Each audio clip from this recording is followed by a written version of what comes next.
Triumph Thruxton RS Best Motorcycle Review, liquid-cooled, SOHC, 12V inline 3-cylinder. Leaner, stronger and a banger in the bends, the range-topping 2020 Triumph Thruxton RS is more than just a Thruxton R with a few fancy bits thrown on.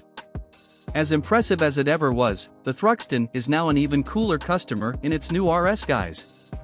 Its extra grunt and willingness to rev adds extra sparkle to an already fast and formidable machine, and its newfound lightness, braking power and extra grip lets you ride the RS harder than any Thruxton before, and it loves it. Ride quality and brakes. There's a reason why so many sports bike riders have peeled themselves off their race replicas and onto Thruxtons. It looks great and you can waft along slowly and enjoy the dark rumblings of the motor. It doesn't squash wrists or knees and the seat is comfy enough for extended saddle time, around 3 or 4 hours, before you need to shuffle, but it'll also scratch your speed itch. The Thruxton is still a performance bike, albeit one with turn-ups and a beard. Engine. To keep the 1,200 cubic centimeters parallel twin Euro 5 fresh and to boost performance, the Thruxton RS also gets a raft of engine mods, including high compression pistons, cams and a gas float head, crank, balance shafts, clutch and generator are all lighter, and a magnesium cam cover and thinner engine covers save further weight. Power is up 7 brake horsepower to 103 brake horsepower, and there's more shove above 5250 RPM. It makes the same 83 ft-lb of torque, but it's delivered 700 RPM lower in the revs, there's 20% less inertia and an extra 500 RPM to play with up top, so no more banging into the rev limiter so easily when you're enjoying yourself. Reliability and build quality. Triumph took a huge step forward in quality when the Thruxton first arrived in 2016, and it's now up there with the best. Owner reviews are all positive, so living with the RS should be a joyful experience. Value versus rivals.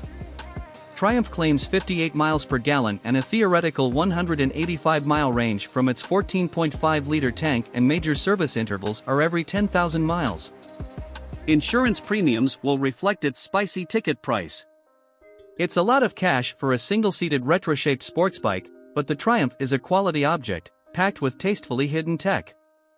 For the last word in off-the-peg cafe racer styling, sounds and performance, the new Thruxton RS is it.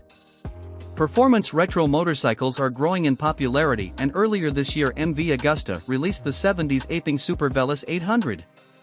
Based on the F3 800 Supersport bike, the 3-cylinder middleweight is one of the Thruxton RS closest rivals. To find out how they compare, we took them for 2 days of back-to-back testing on the MCN 250. Equipment. Based on the brilliant R, not a bad place to start an evolution. The RS keeps all its good stuff: the polished top yoke, Ollie tank strap, Brembos, fully adjustable twin piggyback Öhlins shocks and Showa big piston forks.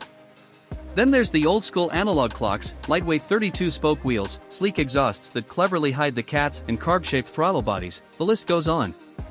Like the top-spec street and speed triple RS Triumph, the chassis components get a tickle, so the Thruxton RS has higher-spec Brembo M50 monoblocks. Pirelli Diablo Rosso courses make way for stickier Metzeler Racetech RRK3 rubber, and there's a lighter battery. The Öhlins shock springs have been given the blacked-out treatment along with all the engine covers and wheel rims.